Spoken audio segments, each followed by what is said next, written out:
Welcome to the 101, where I am Andropal, and we talk about tech. Okay, looks like there's three things going to be on the docket today. We just got three big news items that I've been able to find for you guys. The first one is in relation to CES. There was some laptops that were that were stolen by Razer. They were a laptop that had three screens. Really amazing project they were working on, Project Valerie. They were prototypes. So there were two laptops and they were stolen. So if anyone has any information, please follow the link somewhere. You're going to find it on the screen. It's could be here, there, just not really sure. But it's going to be on the screen somewhere. And just click that link and it'll take you to the article, and you can be able to contact the authorities. They do have a $25,000 reward, so hey, if you can get it, great, go for it. But that's for any information that would lead to the capture and arrest, and to be able to bring them back their equipment. The second information is going to be about Samsung and the Gear S3. It's something that we all know that Apple will not do or has not ever done in the past, but apparently the Gear S3 has the availability of having the iOS option, so you can actually take apps that are directly used for iOS, which is a great cross compatibility, adding availability for anyone who's got a Samsung device, and can that way it bridges the gap. We've been trying. Most people that are in the industry have been trying to stress the importance of cross compatibility, but well, it doesn't happen very often. So this is a great head start from Samsung. Great job, guys. Really hope that continues to build support for the Samsung devices, because we all know that Apple is currently leading the market on wearable devices, but who knows? Samsung, you might be able to take the cake with this new Gear S3, which, by the way, is a very nice looking device. The third article is about Apple.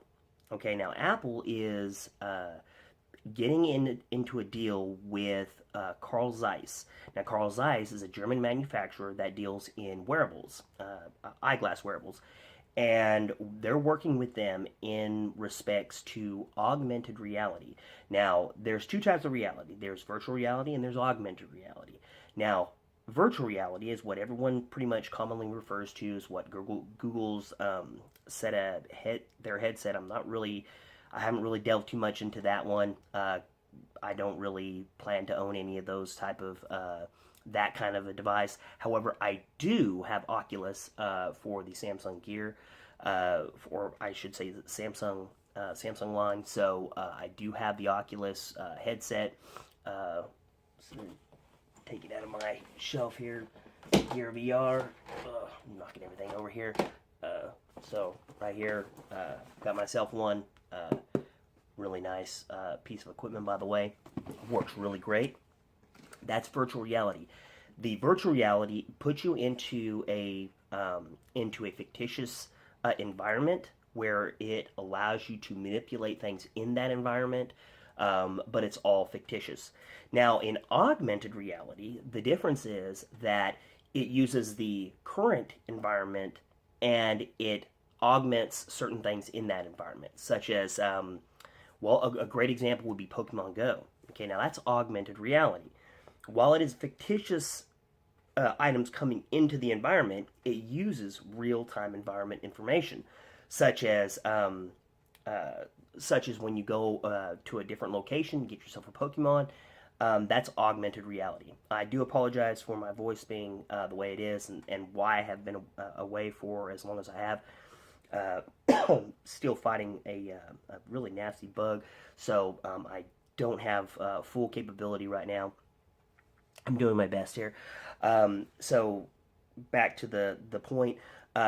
Apple is currently working with Carl Zeiss to work on what they consider to be a better style of reality. They want to work with augmented reality. Kind of like what I don't know if many of you have heard about the HoloLens for Microsoft and their Windows HoloLens.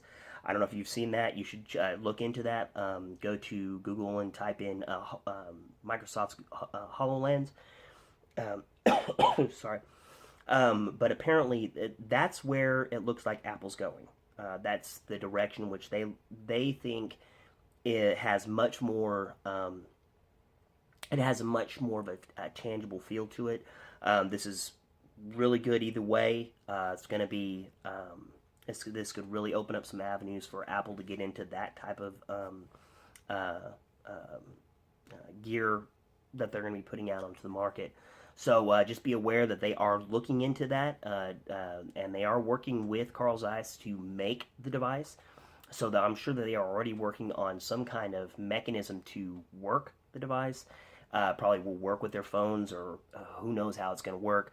But with everything going wireless on all the iPhone devices, and pretty much it looks like Samsung might be going the same direction. If everything is going towards a wireless mechanism, I would think that we're probably looking at a wireless set of headgear as well. So which would which is kind of different than the Oculus Gear VR, because your phone currently attaches into it and it goes into the front of it, and it's virtual reality, which I love. Don't get me wrong, I love it. I've been a big fan of it ever since I got it. My kids love it. It's really a lot of fun. So if you don't have one, look at getting one. They're only about $100, so it's not really all that much. So anyways, what I would say is look into, there's an article somewhere on the screen floating around. It should be here, there, up there, down there. I'm not really sure. It's wherever I put it at the end of the video. But what I was wanting to say is that look into the article, kind of take it and peruse it and see what they're talking about, because this could be some great technology for us in the future. Really some big stuff, and Apple is of course a leader in the technology field. They've always been that way. Samsung is, Apple is, LG, Motorola, just a lot of stuff that people are getting involved with, and it looks like VR, augmented reality, AR, VR, it's kind of jumbled all together. But I think we can really look at some great technology that we're going to be getting here in the near future. So, like I said, anyway, I just wanted to give you guys a kind of a heads up as to what's coming out, and some of the things that are looking like they're going to be there. Anyway, so CES just wrapped up recently. If you haven't checked out Greggles TV, check out Greggles TV. He's on YouTube. He's an amazing YouTuber. He was there at CES, and he's probably got a lot of good deals there on his site. So make sure you go to his YouTube channel and listen to his videos, because they're really spot on. So until later on, and I'll talk to you guys later. And until then, folks, I'll see you on the flip side.